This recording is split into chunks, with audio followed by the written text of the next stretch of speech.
5장을 마무리하면서 바울은 성령의 열매에 대해 언급했습니다. 그리고 6장을 시작하면서 그는 성령의 열매가 실제 삶 속에서 어떻게 적용되어야 하는지를 말합니다. 바울은 먼저 편지 수신자를 신령한 자라고 부릅니다. 여기 신령한 자는 육에 속한 사람과 대비되는 말로 성령의 인도함을 따라 하나님께 순종하며 사는 사람을 지칭합니다. 사도는 이 성령을 따라 행하는 신령한 자에게 크게 세 가지 권면을 합니다. 첫째 단락에서는 신령한 자에게 그리스도의 법을 성취하라고 권면합니다.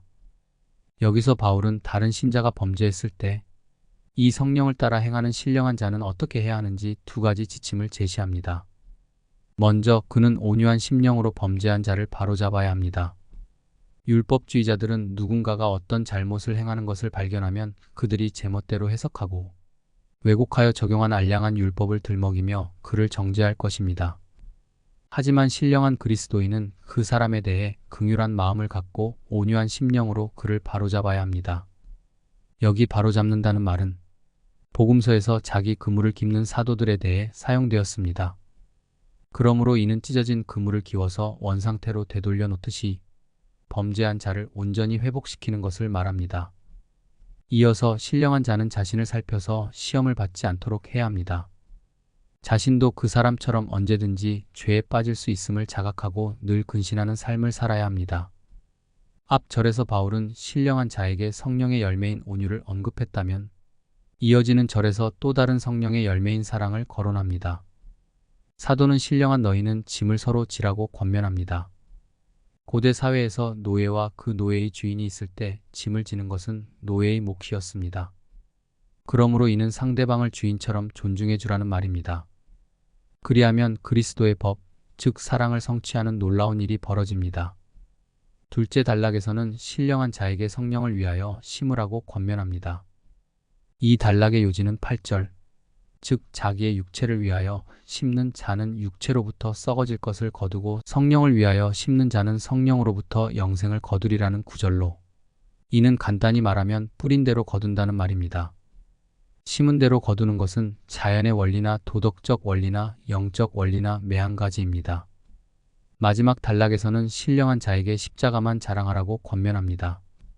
이 단락에서 바울은 신령한 자와 유대주의자를 서로 비교하면서 편지를 마무리합니다. 유대주의자들의 특징은 다음 세 가지로 요약될 수 있습니다. 1. 육체를 과시하려는 자들. 이들의 관심은 내면에 있지 않았고 오로지 외양에만 있었습니다.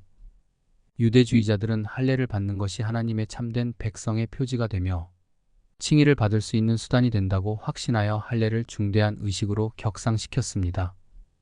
하지만 바울은 조폭들이 등에 용문신한 것처럼 그것은 한낱 육체를 과시하는 것에 불과하다고 평가절하했습니다. 이 박해받는 것을 면하려고 했던 자들, 이들은 할례를 받지 않으면 유대인들로부터 핍박을 받는 상황에 놓여 있었습니다.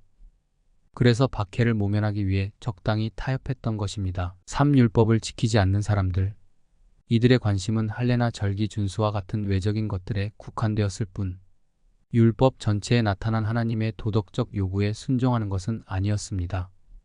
이에 반해 신령한 자는 다음과 같이 정의될 수 있습니다. 1. 십자가만 자랑하는 사람. 바울과 같은 신령한 그리스도인은 육체를 자랑하는 부류와는 달리 오직 그리스도의 십자가만 자랑합니다. 할례가 아니라 예수 십자가가 우리를 의롭게 하기 때문입니다. 이 새로 지으심을 받은 사람. 이는 그리스도 안에서 새롭게 창조된 사람을 가리킵니다. 다시 말해서 겉이 아닌 속사람이 거듭난 사람을 말합니다. 3위 규례를 행하는 사람, 곧 하나님의 이스라엘. 여기 규례는 바울의 복음과 그 복음이 가르치는 것을 말합니다. 그러므로 할례를 받은 사람이 아니고 사도의 가르침을 준행하는 사람이 참 하나님의 백성인 것입니다. 4. 예수의 흔적을 가진 자. 본 절의 흔적은 노예에게 가해진 낙인으로 이는 주인이 자기 소유권을 명시하기 위해 만든 상처 자국을 가리킵니다. 따라서 예수의 흔적은 편지 서두에서 바울 자신이 명명한 자기 정체성인 그리스도의 노예와 서로 상응하는 말입니다. 유대주의자들은 할례의 흔적을 지니고 있었습니다. 이는 앞에서도 설명했듯이 고난을 피하기 위함이었습니다. 하지만 바울에게는 예수의 흔적이 있었습니다.